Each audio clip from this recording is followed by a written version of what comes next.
Friends and colleagues, welcome back to the final session of this teleconferencing session. We have exactly 45 minutes for this session.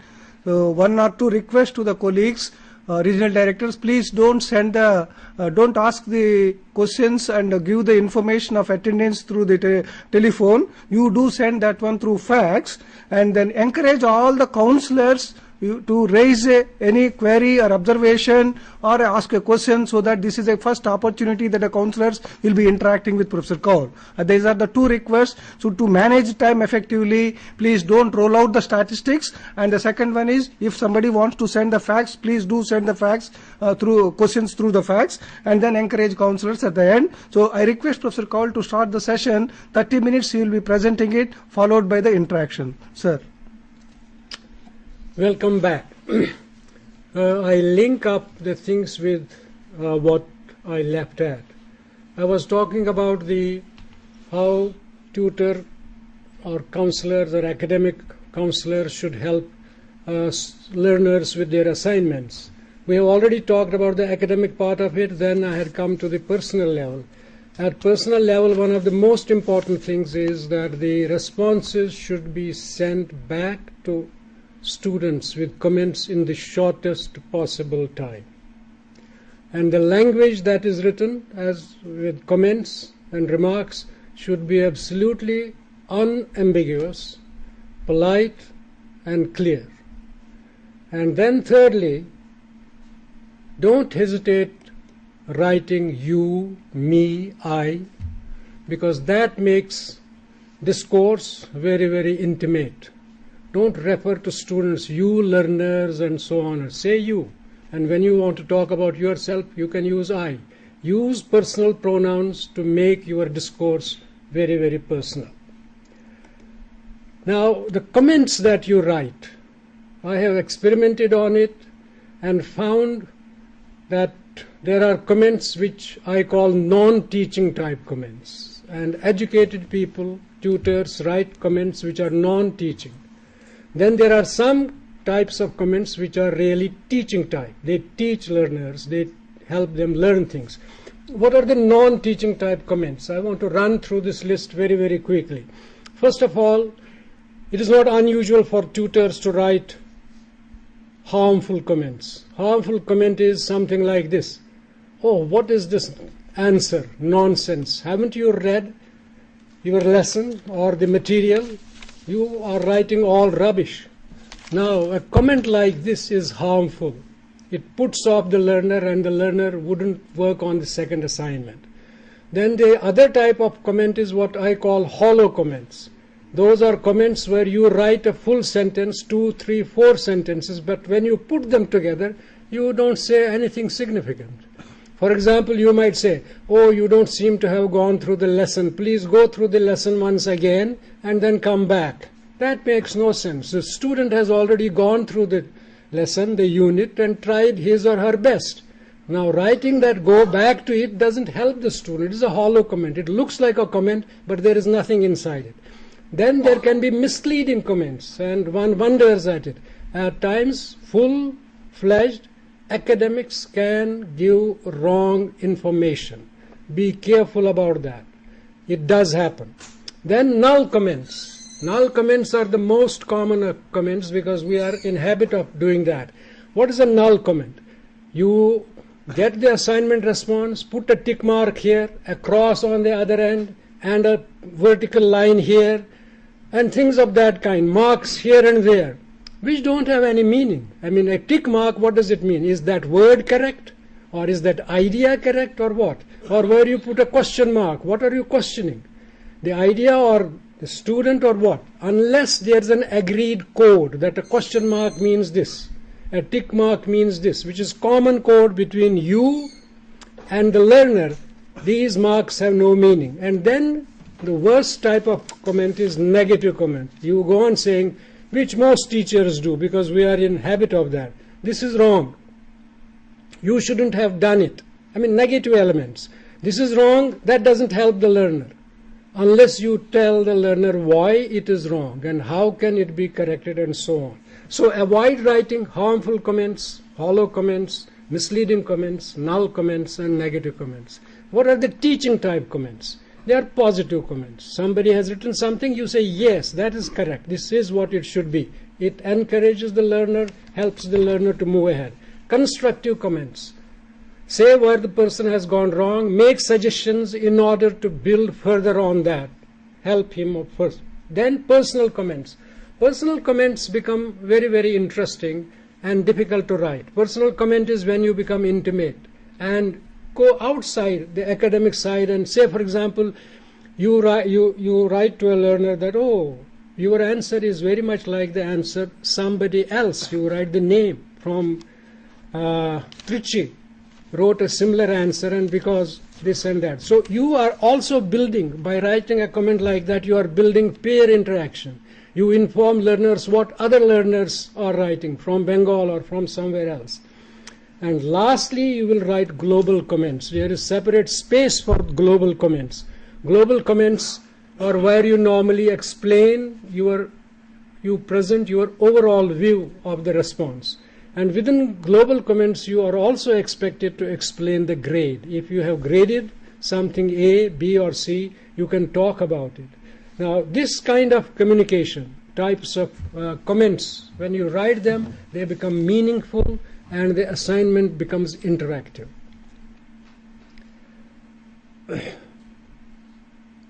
Then there are certain other things. Before you can really successfully assess an assignment response in an interactive way, you have to do a few things. First of all, you have to look through the materials and also be a judge. Make a note what is wrong in the materials, what are the weaknesses of the materials. And then also look at the assignment. You won't be surprised if I tell you that at times assignments are framed wrongly. If the person who prepared the assignment is not careful, the person can go wrong. He can word it badly, wrongly, misleadingly, and so you have to go through the language of the assignment, you have to go through the course material on which the assignment is based, and if there are weaknesses at these two spots, you need to take count of that. You need to consider that and not penalize the student for the wrong response, because the source of the wrong response is somewhere else, perhaps in the materials or maybe in the assignment itself, and you have to be careful about that. Then there is some technique which follows it, that is known as assessor's ideal response. You are an assessor. While looking into an assignment response, you are an assessor. You need to have a yardstick which you will use to measure the responses that you receive. How do you build that yardstick?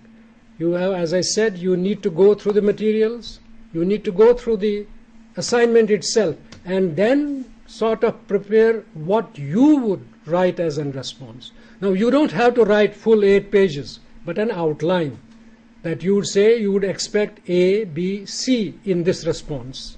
That will be your ideal response. And once you keep that in your presence and you receive responses to the same question at different occasions, you can use that as a guide.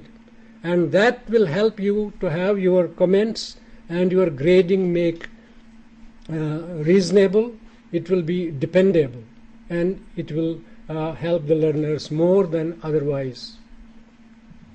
And while looking into responses, you should also take care of the organizational aspect, the language aspect. Very often I have heard people from physics, let us say, sciences especially, oh, it's a science subject, it doesn't matter if the language is wrong, if the sentences are wrong and all that. That is absurd, because sciences should be more accurate with language, because you have to define things. And if a word goes, if instead of at you write on, maybe you have said something absolutely absurd. So language, organization, style should be taken into consideration, whether it is science subjects or I say maths at times. Maths teachers tell me that. It doesn't matter, so long as the equation is okay, the detail in between can go wrong. That to my mind is not acceptable to me.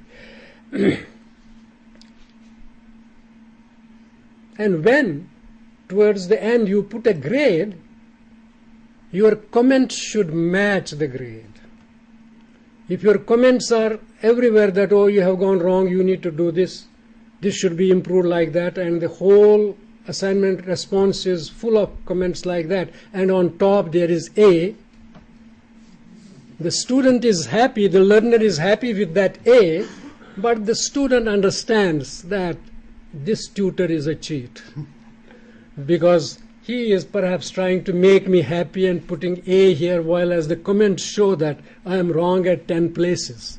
So the comments you write, they should match the grade that you award. And when you, in global comments, you explain that, that explanation should really reinforce that type of learning. Then we go assignment responses vis-a-vis tutors. Now this is something interesting, and I will spend some time on this. Tutors do not like their work. It is boring. It is laborious. And the related emoluments are poor. We are not. We have to spend hours on this, and the money is not given.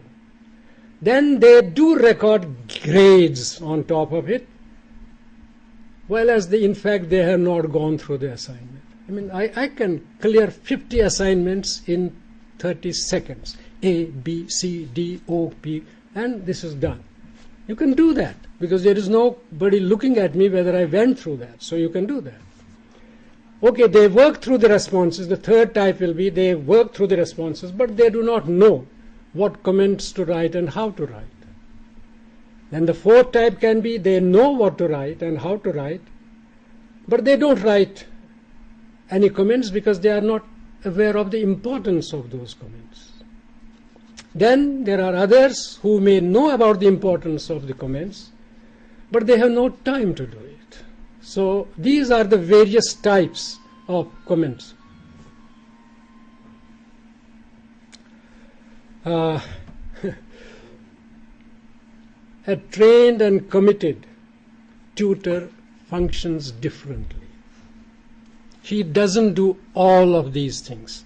If the emoluments are not good enough, please turn down the offer straight away on the very first day. Say that the emoluments are not good, therefore I won't work for this thing.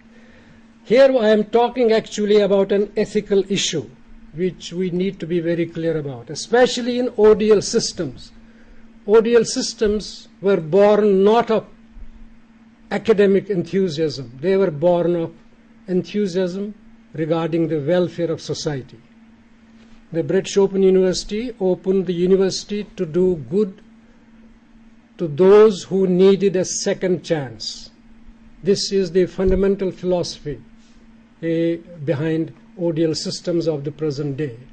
That is, here is a human being now who feels that there are others who are deprived and they need to be helped.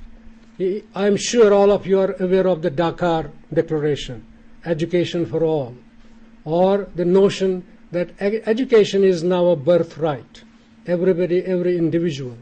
And then I am sure that you know this fact also, that there are universities that have thrown open their materials for the whole world to use.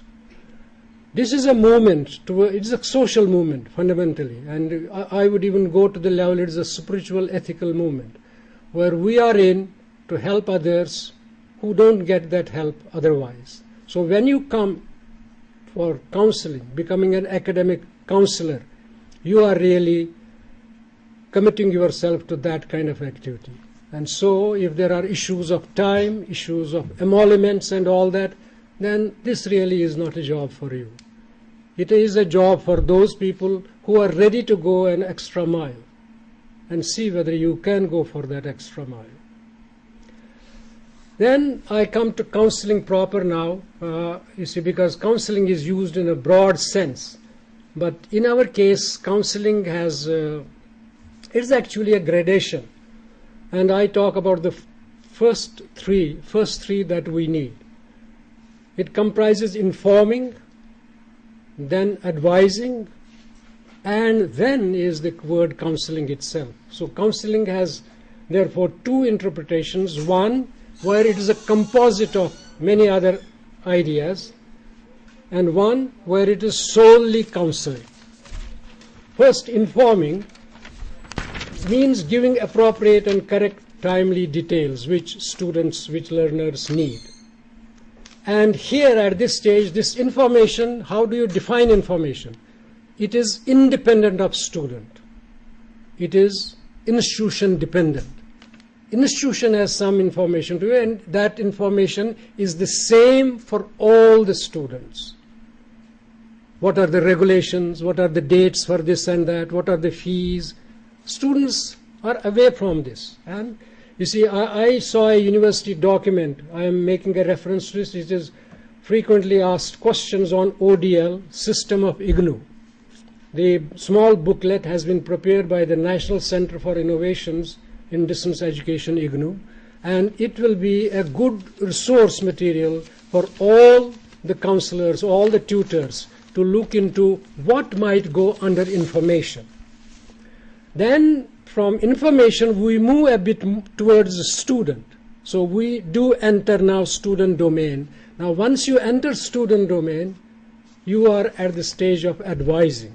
You are advising them. In advice, you make suggestions about, you see, appropriate course of action. Okay, you need this, you need that, perhaps you should do it this way. So student gets involved. His concerns or her concerns have to be taken into, and then adjust that what is available at the university and provide advice. And here at this stage you go increasingly to learner dependent factors. Information is entirely learner independent. In advice, you are moving into learner-dependent factors. Say advice for this same level of student, first-year student, advice given to student A will be different from advice given to student B. But as far as information is concerned, it is the same for both of them. Right? And as you move beyond advising stage, you then get to the level of counseling where you are very much into student domain. Helping learners in taking appropriate decisions about time management, issues pertaining to motivation, and things of that kind, which are specifically learner dependent. When you help them in that domain, you are going to what you call hardcore counseling. Now, there is something beyond, you see, counseling of this kind, that is going to the level of psychiatry. And then you go too deep into student is almost ignorant about his or her needs and all that. And that is the case of in psychotherapy. So when you talk of counseling, the broad term counseling as is used in education, firstly, it's a spectrum. And in this spectrum, the first level is informing, the second level advice, third is counseling, and the fourth is psychotherapy. But when we talk of education, we leave out the fourth. We are not concerned with fourth. But we are involved in informing, we are involved in advising, and we are involved in counseling. Counseling when you go very, very close to learner issues.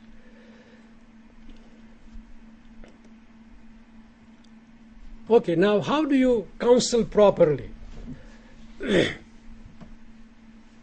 There are three stages, three things that you have to keep in mind. These are selecting, listening, and structuring. What is it? What do we mean by selecting? You as a counselor should be able to select whether your response should touch information or this or study. Okay. Hello, ma'am. Ask them to Hello, hold sir. on for Are some you getting me, time. sir? Yes? Sir, myself Bashir Ahmed War. Yeah. I am working as an academic counselor at GDC Sopor. Yes? Sir, in the presence of respected coordinator, Dr. Shami Mohammed Dar, sir. Sir, we have a question, sir. Ask Sir, your the question question. is, why is self-learning study material not simplified for school leavers, disadvantaged dropouts. Okay. Okay, thank you. Sir, Yeah. I think control room don't allow the question till the presentation is over. So this, I think What is it? It is why the self-learning material is not simplified for the dropout learners or the less qualified learners. Uh,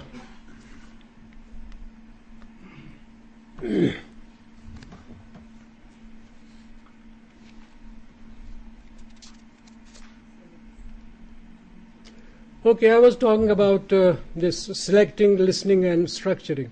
First of all, you have to select. When a question is put to you as you are a counselor, you have to be able to decide whether the learner needs information or advice or counseling.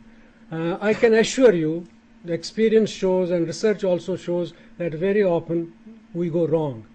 A student asks something and our response is something else. The second thing, how do you do that? You should be a good listener. Listen properly. Listen sympathetically, and you will really get what is required. And then the third stage is, once you have listened carefully, then structure it. This will be the technique for what you call getting the things right.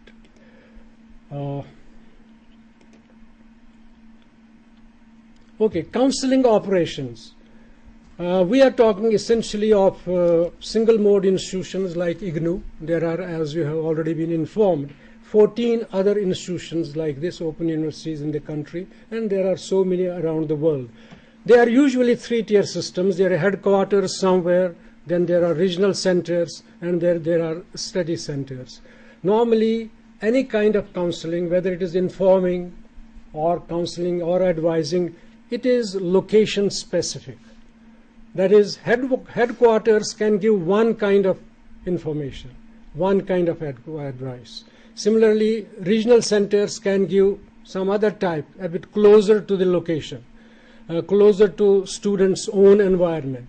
But the best spot is really the study center, where you meet the tutor counselor, and therefore the importance. This should be kept in mind, that study centers are the real interface between the university and the learner. And they provide face-to-face interaction also, and they provide through any medium that is possible for the university. Then who does counseling? Counseling, normally the university does not employ specific people for that purpose. You employ tutors who are normally academics, and the tasks are given, both the tasks, that is the academic side and the counseling at personal level, to the same person. That is why the term has been coined academic counselors, or at times you call them tutor counselors.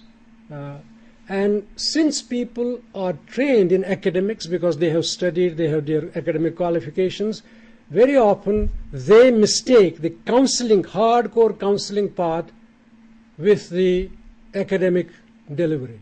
And therefore the two things get kind of mixed up. And we need to be sure that academic part is one level, tutorial and support, but when it comes to counseling, where you have to look into learners' weaknesses and questions and issues, it is a somewhat different part. It is more at the personal level.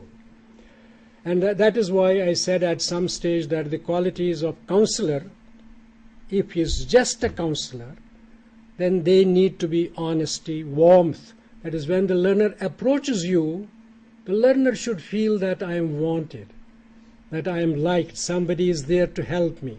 It should not be that with shivering legs he reaches you because he is going to a teacher. So that will happen if you are warm towards them. If you can be empathetic, if you can feel like them, that happens, you see, because of those personal attributes.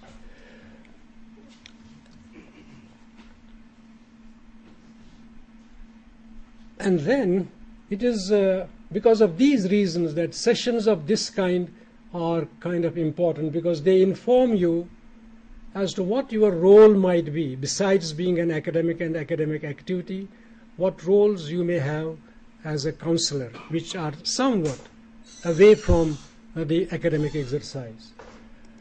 Now I will talk about two things which may not be on your plate right now, but perhaps which the university should envisage. Maybe you are already doing it. This is online synchronous tutoring or counseling. That is, if the university has arrangements and all the students and regional centers and study centers can be online together, then counseling can be done online. What is done? The transaction takes place in real time, and such meetings are called chat sessions. There are students in a room, and the tutor is away from them, and the students can be from different places, while as the tutor might be placed at the regional center, and students are at all the study centers. They come to their rooms at the same time when the teacher or tutor is available at the regional center, and they talk in real time.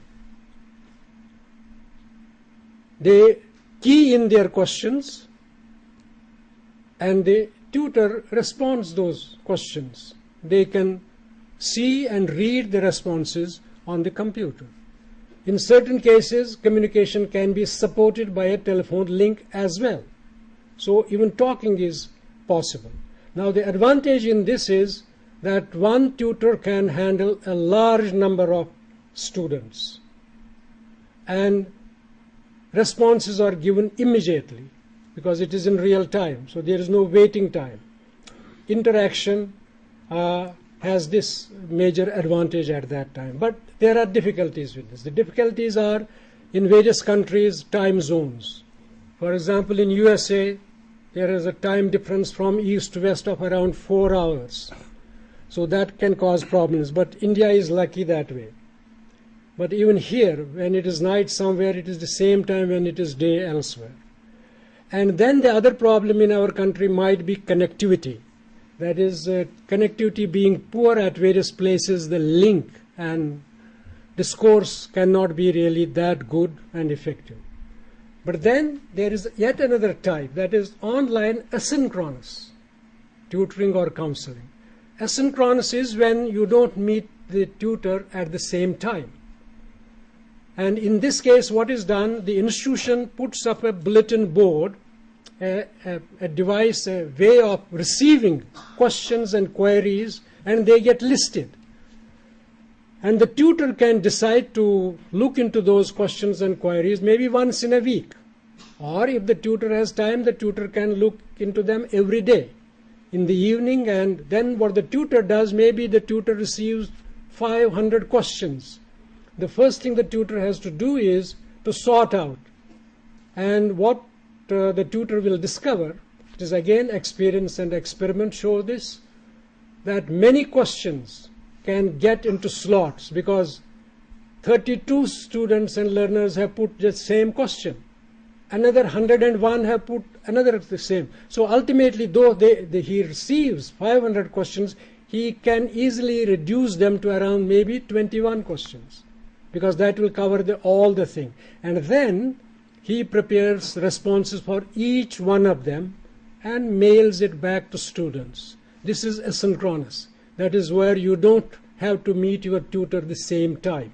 The tutor can be at his or her own place using his or her own time, and the learners can be sending questions from wherever they are.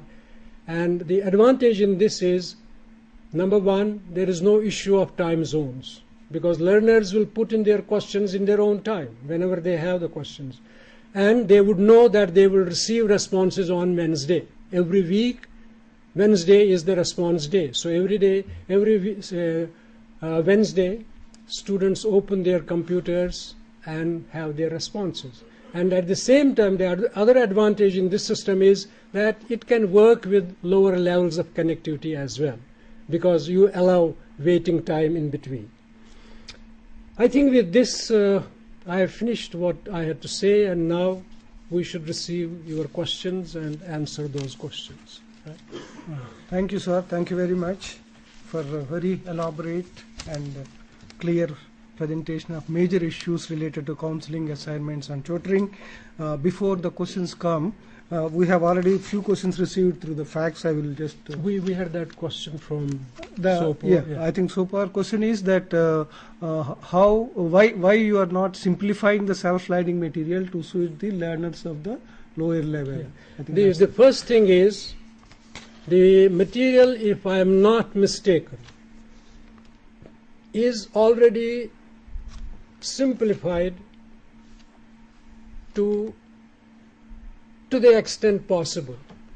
Now, if there are people, if there are learners who find that difficult, then they need to spend some time to get prepared, to be ready, to be able to absorb that material.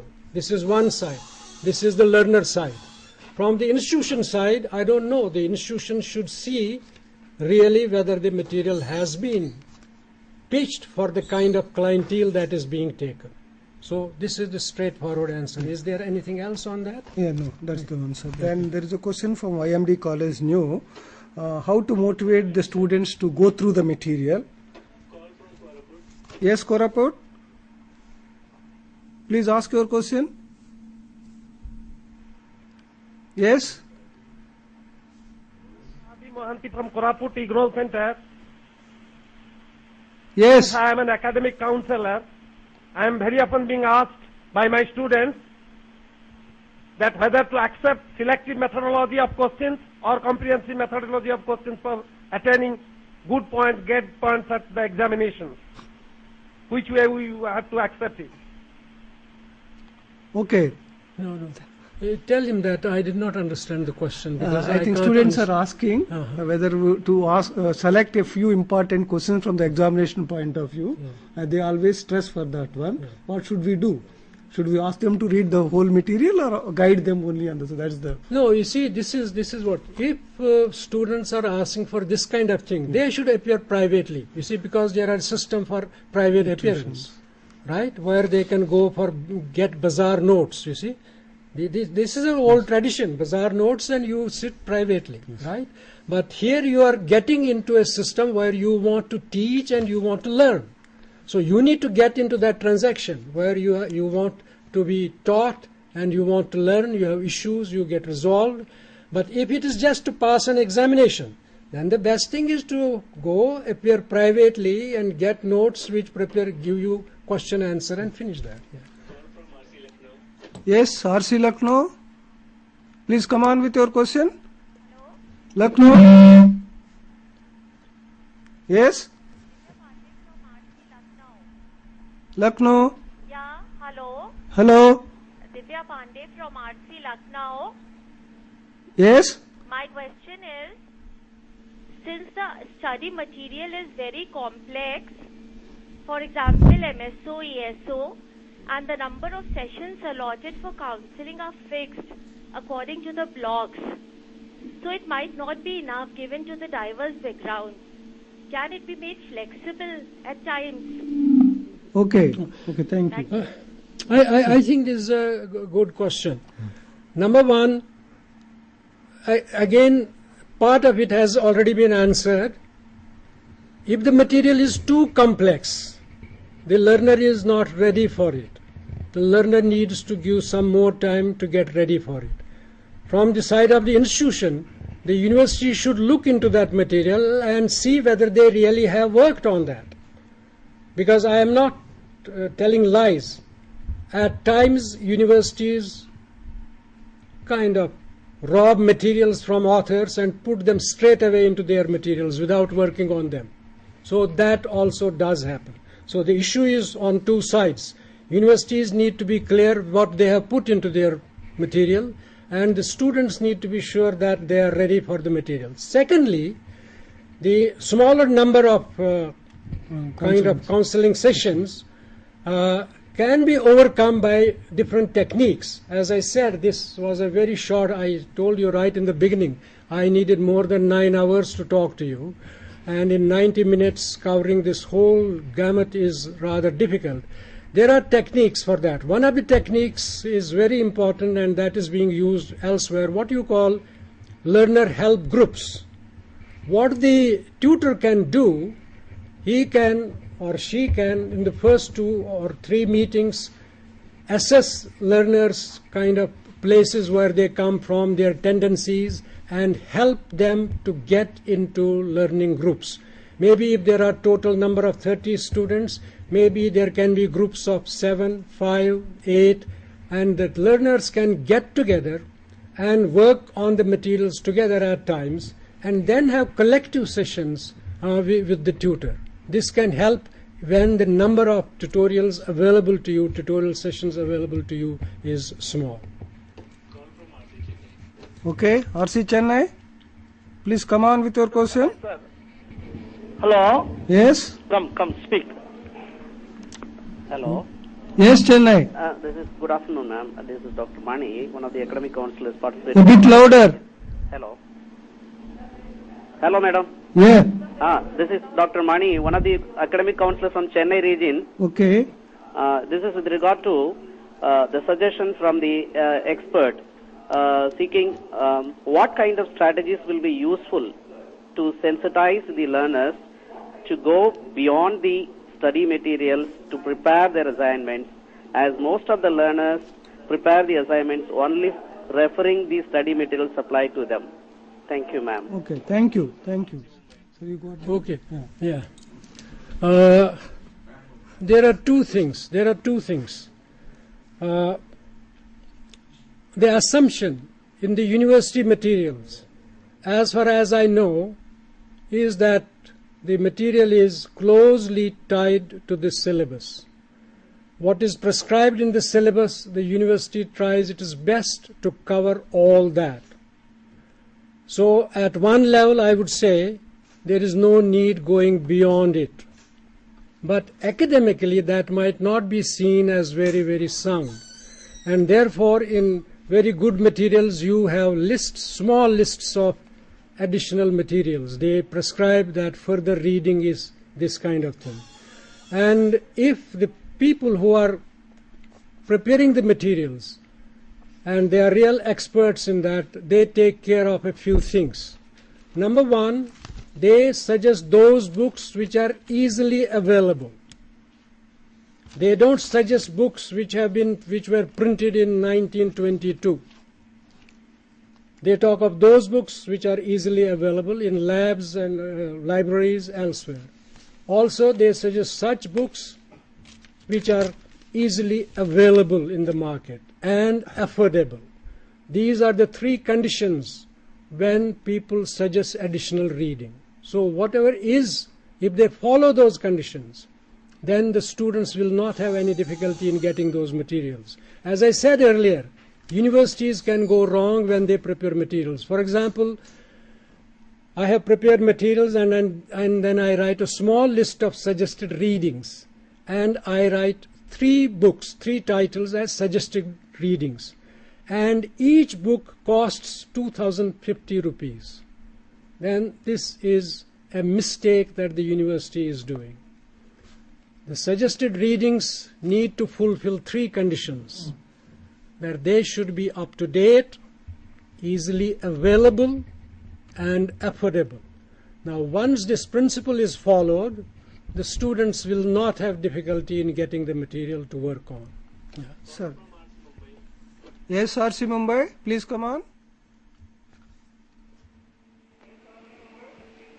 Yes?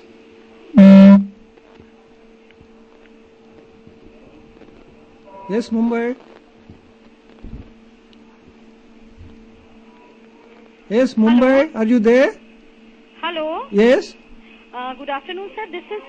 This is Dr. Karuna Sinha. Good afternoon. Yeah. Academic counselor from Regional Center, Mumbai. Yes? All right, sir. Sir, I have a doubt. I have a question that when the students do come to our center, during the orientation program, the role of the students is made very clear to them that they are supposed to come prepared for some specific topics. Now the problem is that they are all working and they don't come prepared at all. Now they are expecting the counselors to teach in detail, to teach every topic in detail. I just want to know that what is our role in such circumstances? Are we supposed to teach them in detail, or we are supposed to provide them the crux? If we provide them the crux, then they are not satisfied. I just want to know what exactly is our role under such circumstances, sir. Okay, Dr. Karna, thank you for a very, very important question. Yeah, just first let us answer that. Ask him to hold on for a minute. Okay, they're already on. Yes. Roorkela, please come on with your question. No, why don't they moderate it properly? Hello, sir. Yeah. Good afternoon, sir. Yes, good afternoon. Sir, I am from Rahul Galag. I like to some question on assignment. Yes. Sir, in assignment, mostly the questions are set in such a way that the students have to answer long type question, long answer. And so there, mostly the answers are alike, and the similarly grades are also awarded alike. Okay. So had there been introduced 20 to 30% objective question, then students may get better grades, and also students will get chance to go through the books sincerely. Yeah. Okay. Okay, let us first answer the Bombay question. Yeah. Thank you, Roorkela. Just hold on. If there is a question, don't pass it on. Yes. First of all, the question from Bombay. Now, the interesting thing is that I spent quite some time answering that question without it being raised. Students don't come prepared and then they ask you to lecture. Straight away, don't lecture. That is it. Because it is fundamentally a self-study exercise. If they don't have time, they need to spend time. They are given more time, what is known as span time. In normal universities, you have to complete your degree, say, within 3 years, and if you don't, you fail. In open universities, they allow you more time. Some open universities allow you more than the double. So you have more time to do it. And in fact, the system of credits, credit hours, and all that has been based on such clientele. The clientele that has very limited time. Now that you raised this question, let me give you some insight into it. What was considered in building the credit hours at the university nearly 30 years ago? We considered a learner who is an adult, has a family, has a job. That person has available to him 24 hours a day. Of the 24 hours a day, the person would give 8 hours to his or her job. We want him to be healthy, and her also. And so 8 hours sleep. That brings it to 16 hours. Then the person has to go to office in the morning, get ready and all that. Allow him 2.5 hours in the morning. He comes or she comes from the job, is tired, must take some tea or have a wash. Allow him some more time, maybe 1.5 hours. They have kids too, and they need to pay attention, otherwise kids feel ignored. So out of these 24 hours, we said the person has available to him or her for studies just 2.5 hours. And when we calculated it, we brought it to something like 960 hours a year they should be able to give, willy or nilly. Right? We allowed time for everything. And on that basis, your course material is prepared that the person has available to him or her 960 hours. If the person doesn't have even 2.5 hours a day, then the person needs to move out of the course. Right? So there is enough time. Your material is based on 2.5 hours per day. When they come without preparation, without study, obviously they have not done it because they want to inject the idea and ask the tutor to lecture. Because it is not the system of classroom teaching, it is ODL. Let us know, it is the learner-centered system. The onus of learning is on the learner. It should be remembered, the philosophic thrust here. The onus is on the learner. The university is a supporting agency. The teacher is the manager of academic activities. Okay? Then what is the second? Better grades and Assignments. all. Yeah, assignments and all. Again, if the sessions were attended carefully, the answer is there. We said assignments are tools. Assignments are tools for learning. And they have to be used as tools for learning. And you see, when you say objective type questions, that is not an assignment. It may be one of the questions, but the assignment, actually the real character of assignment, the composition should be of this kind. Assignment should force the learner to go through the whole material. So there should be questions in the assignment which try to check the coverage. Has the learner gone through the whole material? There have to be questions of that kind. Then there should be questions of application. There have to be something like essay type to see whether the learner has learned the things and can apply them to something. So that is what makes it a tool of learning. If it is just kind of objective type questions, that again is the story for that the student of this type can appear as a private student, where they can get bazaar notes, where there are questions, answers, and they can prepare the examination for the examination. What I'm trying to thrust in, that examination is only one of the games within the university to get you the certification.